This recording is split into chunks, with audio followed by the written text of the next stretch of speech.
अपने पूरे अवधान को अपने रीढ़ की हड्डी के मध्य स्थित करो और इसमें रूपांतरित हो जाओ।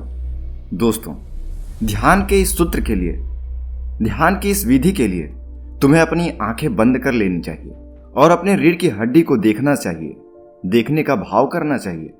अच्छा हो कि किसी शरीर शास्त्र की पुस्तक में या किसी चिकित्सालय या मेडिकल कॉलेज में जाकर शरीर की संरचना को देखो, समझ लो, तब आंखें बंद करो और अपनी रीढ़ की हड्डी पर अवधान लगाओ। उसे भीतर की आंखों से देखो और ठीक उसके मध्य से जाते हुए कमल तंतु जैसे कोमल स्नायु का भाव करो और उसमें रूपांतरित हो जाओ।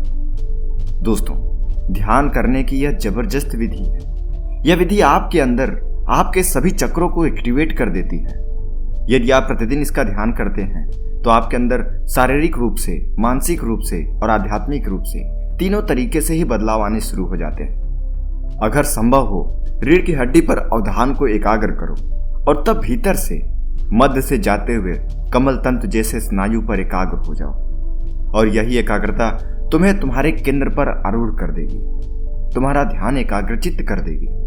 बहुत सारे लोगों का सवाल होता है कि हम अपने ध्यान को कैसे एकाग्रचित करें, तो यह विधि उनके लिए जबरदस्त काम करने वाली है। असल में रीढ़ की हड्डी तुम्हारी समूची शरीर संरचना का आधार है। सब कुछ इससे संयुक्त है, जुड़ा हुआ है। सच तो यह है कि तुम्हारा मस्तिष्क इसी मेरुदंडों का एक छोर है। शरीर शास्त्री कहते हैं कि मस्तिष्क मेरुदंड का ही विस्तार है। तुम्हारा मस्तिष्क तुम्हारे रीढ़ की हड्डी का विकास है और तुम्हारी रीढ़ की हड्डी तुम्हारे सारे शरीर से संबंधित है। सब कुछ उससे संबंधित है।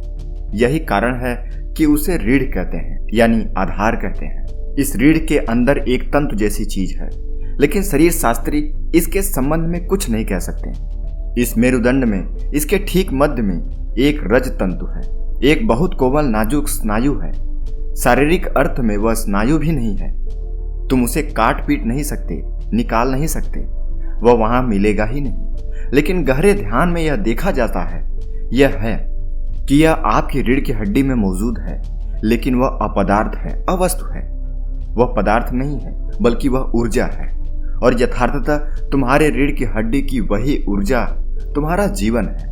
अदृश्य अस्तित्व के साथ संबंधित हो, वही दृश्य और अदृश्य के बीच सेतु का काम करती है। उस तंतु के द्वारा ही तुम अपने शरीर से संबंधित हो और उस तंतु के द्वारा ही तुम आत्मा से भी संबंधित हो। तो सबसे पहले अपने मेरुदंड की कल्पना करो, यानी अपने रीढ़ की हड्डी की कल्पना करो, क्योंकि तुम अपनी ही आंखों से अपनी रीढ़ की हड्डी को नहीं देख सकते। तुम्हें कल्पना करना है, उसे मन की आंखों से देखना है और तुम्हें अद्भुत अनुभव होगा। अगर तुम अपनी रीढ़ की हड्डी का मनोदर्शन करने की कोशिश करोगे तो यह दर्शन बिल्कुल संभव है। और अगर तुम निरंतर चेष्टा में लगे रहे तो कल्पना में ही नहीं, यथार्थ में तुम अपने शरीर से संबंधित हो जाओगे और उस तंतु के द्वारा ही तुम आत्मा से भी संबंधित हो जाओगे। मैं एक साधक को इस विधि का प्रयोग करवा रहा था। मैंने उसे शरीर संस्थान का एक चित्र देखने को दिया ताकि वह उसके जरिए अपने भीतर के मेरुदंड को मन की आंखों से देखने में समर्थ हो सके। उसने प्रयोग शुरू किया और सप्ताह भर के अंदर आकर उसने मुझसे कहा, आश्चर्य की बात है कि मैंने आपके दिए चित्र को देखने की कोशिश की, लेकिन अनेक बार वह चित्र मेरी आंखों के सामने से गायब हो गया और एक दूसरा मेरुदंड मुझे दिखाई दिया। यह मेरुदंड चित्र वाले मेरुदंड जैसा नहीं था।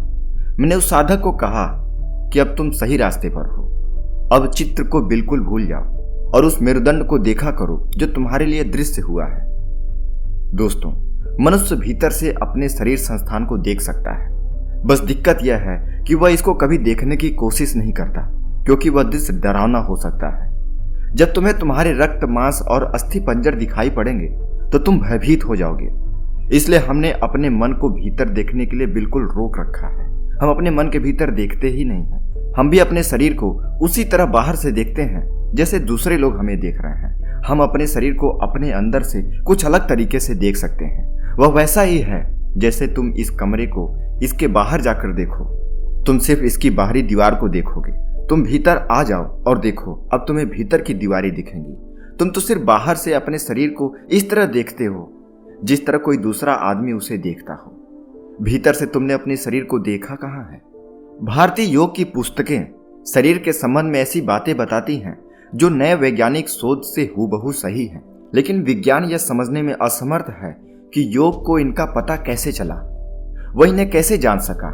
शल्य चिकित्सा और मानव शरीर का ज्ञान बहुत हाल ही की घटनाएं हैं। सच तो यह है कि शरीर को देखने जानने का एक दूसरा भी रास्ता है, और वह है उसे अपने अंदर से ही देखना।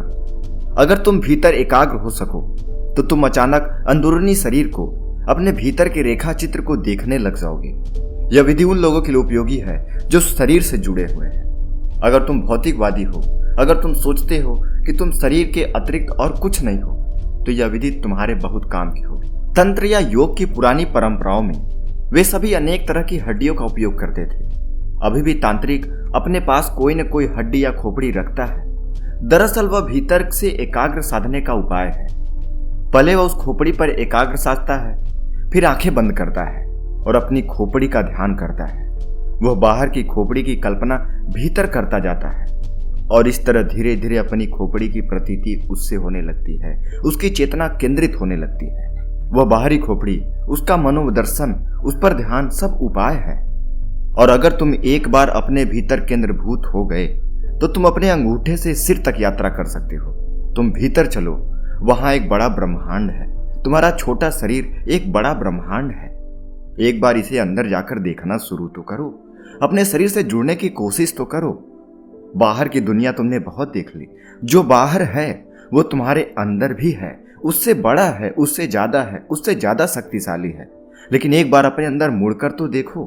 अगर तुम इस मेरुदंड पर एकाग्र हुए, तुमने उसकी अनुभूति और उपलब्धि की, तब तुम एक नए प्रकाश से भर जाओगे। वह प्रकाश तुम्हारे मेरुदंड से आता होगा, वह तुम्हारे पूरे शरीर पर फैल जाएगा, वह तुम्हारे शरीर के पार भी चला जाएगा। और वह प्रकाश शरीर के पार जाता है, तब प्रभा मंडल दिखाई देते हैं। हर एक आदमी का प्रभा मंडल है, जिसे ऑरा कहते हैं। लेकिन साधारणतः तुम्हारे प्रभा मंडल छाया की तरह है, जिनमें प्रकाश नहीं होता। वे तुम्हारे चारों ओर काली छाया की तरह फैले होते हैं और वे प्रभा मंडल तुम्हारे प्रत्येक मनोभाव को अभिव्यक्त करते हैं। जब तुम क्रोध में होते हो तो तुम्हारा प्रभा मंडल रक्त रंजित जैसा हो जाता है, उसमें क्रोध लाल रंग से अभिव्यक्त होता है। जब तुम उदास, बुझे बुझे हतप्रभ होते हो तो तुम्हारा ऑरा काले तंतुओं से भरा होता है, मानो तुम मृत्यु के निकट हो, सब मृत और बोझिल। और जब यह मेरुदंड के भीतर का तंत्र उपलब्ध होता है, तब तुम्हारा ऑरा सचमुच में प्रभा मंडित हो जाता है। दोस्तों, हम सभी का अपना एक ऑरा है, यह बदलता भी रहता है। अगर आप सात्विक हो तो आपके आसपास मौजूद हर एक चीज उससे प्रभावित होती है। अगर आप निगेटिव हो तो भी आपके आसपास की हर एक चीज आपसे प्रभावित होती है, उसका प्रभाव पड़ता है। इसीलिए बुद्ध, महावीर, कृष्ण ये सब सजावट के लिए प्रभा मंडल से नहीं चित्रित किए जाते। वे प्रभा मंडल सच में होता है। आपने देखा होगा, इन सभी लोगों के सिर के आसपास एक गोली रोशनी दिखती है। वह उनका प्रभा मंडल है, वह उनका ऑरा है, जो एक तेज के रूप में उनके शरीर से बाहर निकलता है। जब तुम अपने रीढ़ की हड्डी, मेरुदंड, यह तंतु देख लेते हो, इसे उपलब्ध हो जाते हो, तब तुम्हारे चारों ओर एक प्रभा मंडल बढ़ने लगता है। उस प्रकाश से भर जाओ और रूपांतरित हो जाओ। यह भी अपने अंदर केंद्रित होना ही है। अगर तुम शरीरवादी हो तो यह तुम्हारे काम आएगी, अगर नहीं हो तो यह कठिन है। भीतर से शरीर को देखना कठिन होगा। यह विधि पुरुषों के बजाय स्त्रियों के लिए ज्यादा कारगर होती है, क्योंकि स्त्रियां ज्यादा शरीरवादी होती हैं। वे शरीर में अधिक रहती हैं और कल्पनाशील भी होती हैं। शरीर का मनोदर्शन उनके लिए आसान है। स्त्रियां पुरुषों से ज्यादा शरीर केंद्रित होती हैं, लेकिन जो कोई भी शरीर को महसूस कर सकता है, जो कोई भी आंख बंद कर अंदर शरीर को देख सकता है, उसके लिए यह विधि बहुत ही सरल है। वो इसे करके अपने अंदर ही केंद्रित हो सकता है। सबसे पहले अपने मेरुदंड को देखो, फिर उसके बीच में से जाती हुई रजत रज्जु को देखो। पहले तो वह कल्पना ही होगी, लेकिन धीरे धीरे तुम पाओगे कि कल्पना विलीन हो गई, और जिस क्षण तुम आंतरिक तत्व को देखोगे, अचानक तुम्हें तुम्हारे भीतर प्रकाश का विस्फोट अनुभव होगा। तो आंखें बंद कर लो और शरीर को महसूस करो। विश्राम में उतर जाओ और मेरुदंड पर चित्त एकाग्र करो। और यह सूत्र बहुत सरल ढंग से कहता है कि इसमें रूपांतरित हो जाओ। तुम इसके द्वारा रूपांतरित हो सकते हो। तुम अपने अंदर की ऊर्जा को जागृत कर सकते हो। तुम अपने अंदर केंद्रित हो सकते हो। इसके द्वारा ही तुम सब कुछ पा सकते हो। बस इसका प्रयोग करो। दोस्तों, ये वीडियो आपको कैसे लगी हमें कमेंट में बताओ, और ऐसे ही लाइफ चेंजिंग वीडियो पाने के लिए हमारे चैनल को अभी सब्सक्राइब करो। तब तक मिलते हैं अगली वीडियो में। नमस्कार।